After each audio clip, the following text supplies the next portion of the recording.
নমস্কাৰ ৰাইজ আজি বেলেগ এটা ৰূপত মানে আজি এটা লং ভিডিঅ' লৈ আহিছো আপোনালোকৰ আগত প্ৰথমবাৰ এনেকুৱা অলপমান দীঘল ভিডিঅ' এটা লৈ আহিছো দায়দুখ নধৰিব নিজৰ থোপৰাটো দেখি একদম ভাল লগা নাই তথাপিও আজি অলপমান চেষ্টা কৰি চাইছো আপোনালোকে যদি কয় যে ব্লগটো চাই ভাল পালো তেতিয়াহে আকৌ নেক্সট ব্লগ ষ্টাৰ্ট কৰিম মানে ব্লগিং মানে এনেকৈ লং ভিডিঅ' দিয়াৰ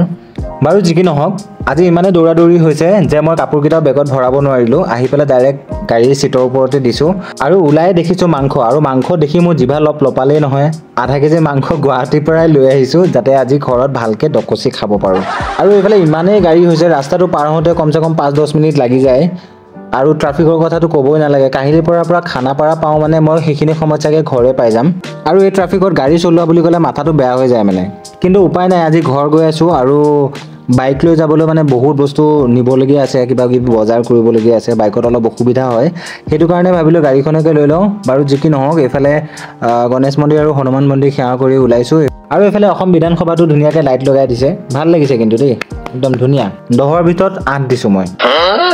আৰু মই এতিয়া পালোহি অলপতে মুক্তি লাভ কৰা আমাৰ ৰুক্মিণী গাঁৱৰ ফ্লাইঅভাৰখন এইখন হোৱাৰ পৰা বহুত বেছি সকাহ পাইছোঁ বহুত বেছি ট্ৰাফিক নোহোৱা হৈ গৈছে আৰু বহুত কম সময়ৰ ভিতৰতে খানাপাৰা পাই যাওঁ এই ফ্লাইঅভাৰৰ কথা কওঁতে এটা কথা মনত পৰিছে গুৱাহাটী ক্লাবত যিখন ফ্লাইঅভাৰ বনি আছিল তাৰ যেতিয়া আপডেট দিছিল অফিচিয়েল আপডেটটো তেতিয়া তাতে ফেচবুকত কোনোবা এজনে কমেণ্ট দিছিলে যে গোটেই গুৱাহাটীখনতে ছাদ ঢালাই দি নিদিয়ে কিয় মানে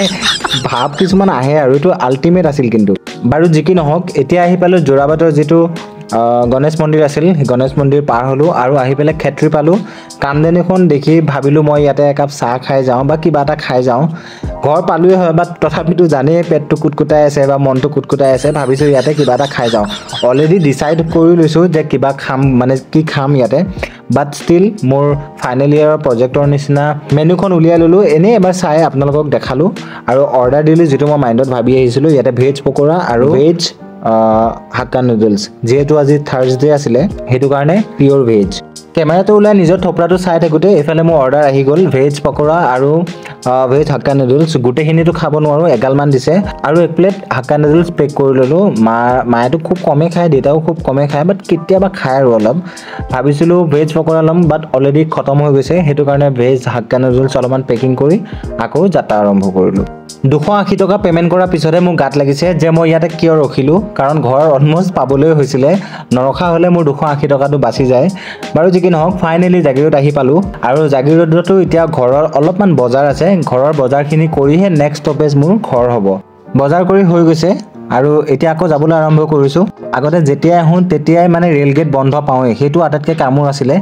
আৰু এইফালে ভকতগাঁও যিখন ব্ৰিজ এইখনো সুদীৰ্ঘ 12-15 বছৰ মূৰত কমপ্লিট হৈছে এই বছৰ মুকলি কৰিছে আৰু ফাইনেলি আহি ঘৰ পাই গ'লোঁ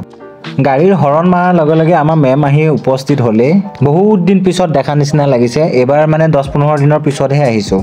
কিবা এটা ডাইৰেকশ্যন দি আছিল মই গম পোৱা নাছিলোঁ পিছত গম পাইছোঁ যে সেইফালে অলৰেডি ভাইটিয়ে মানে স্কুটিখন থৈ দিছে গাড়ী থোৱা জেগাত আৰু সেইটোৱে কৈ আছিলে যে গাড়ীখন মানে চোতালতে থ'ব লাগে এতিয়া আৰু কেনে হৈ আছাচোন ভালে আছা কেইমাহমান আগতে আপোনালোকক কৈছিলোঁ নহয় যে আমাৰ ঘৰৰ মেকুৰীটো ৰিলেশ্যনশ্বিপত আছিলে মোক আলা কৰি প্ৰেগনেণ্টটো হ'ল আৰু এইফালে 3টা পোৱালিও দিছে মাকজনী তলকে ঘূৰি ফুৰিছে আৰু এইফালে পোৱালীকেইটাক মহে দাহে খাই অৱস্থা নোহোৱা কৰি দিছে পোৱালীকেইটা কালাৰটো কিন্তু এইবাৰ বহুত ধুনীয়া হৈছে মায়ে খুব ভাল পাব কালাৰটো যদি অলপমান কলা টাইপ বা অকণমান গ্ৰে টাইপ হয় মায়ে একদমেই ভাল নাপায় মানে দেউতা শুই আছা বঢ়িয়া লাগিছে খাইছাচোন দেউতা খাব দিয়া খাব দিয়া মই বেলেগকে লৈ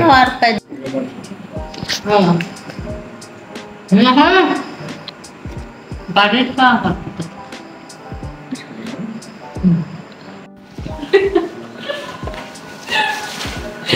কি ওলাইছে ধক খাইছা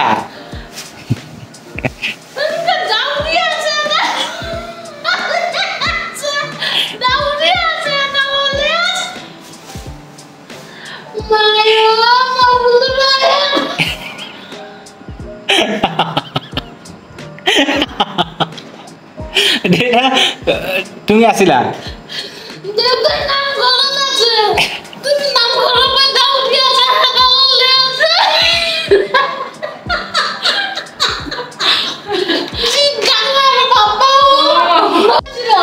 সৰুটো যে এতিয়া বগা এই ইয়াৰে ডাঙৰ হ'লে আৰু মানে মা কেঁচু ডাল মানে একে বাপ্পা উঠি নকওঁ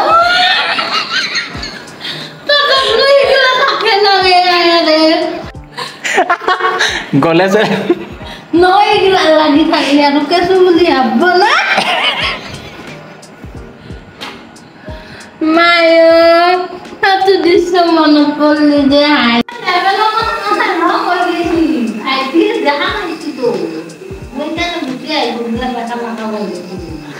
পনীৰটো মানে আজি টিনত থকা পনীৰটো আনিছোঁ কালাকান্দ বনাই হয় না সেনেকৈ কালাৰ ধৰিছ না সেইকাৰণে মই ভাবটো গন্ধি গৈছি সেইকাৰণে সেনেকৈ বৃহস্পতিবাৰে আমাৰ ঘৰত মাছ মাংস নচলে সেইটো কাৰণে মায়ে পনীৰে বনাইছে বহু দিনৰ মূৰত ৰাতি ভাত সাজ গোটেইকেইটা একেলগে খালোঁ আৰু খাই বৈ হোৱাৰ পিছত মাংসখিনি যে আনিছিলোঁ সেইখিনি ফ্ৰিজত থৈ দিছিলোঁ মেৰিনেট কৰি আৰু কিটচেনটো খালী হোৱাৰ পিছত মই মাংসখিনি বনাই আছোঁ কাৰণ আকৌ ৰাতিপুৱালৈ আল্টিমেটলি মানে মই বনাম মানে এনেকুৱা নহয় যে মায়ে বনায় বাট মই নিজে বনাই খুৱাবলৈ মন যায় সেইটো কাৰণে এলাহ নালাগে বাৰু ঘৰত বনাবলৈও মই আহি পাওঁতেও দেৰি হৈছে মানে 9টা বাজি গৈছে আৰু ভাত পানী খাওঁতে সেইটো কাৰণে অলপমান দেৰি হ'ল আৰু এতিয়া মাংসখিনি হ'বই আৰু অলমষ্ট 12টামান বজাত মাংস হৈ গৈছে বহুত বেছি লোভ লাগিছিল কিন্তু বৃহস্পতিবাৰ কাৰণে খোৱা নহ'ল বাৰু কালি দিনত পুৰা ডকচি দিম আৰু ফাইনেলি মই দাঁত ব্ৰাছ কৰিলোঁ কুঁৱাৰ পানী দি ধুনীয়াকৈ মুখ হাত ধুই ফ্ৰেছ হ'লোঁ আৰু ৰাতি শুবলৈ ৰেডি হৈ গ'লোঁ এইখিনিতে এটা বিশেষ ঘোষণা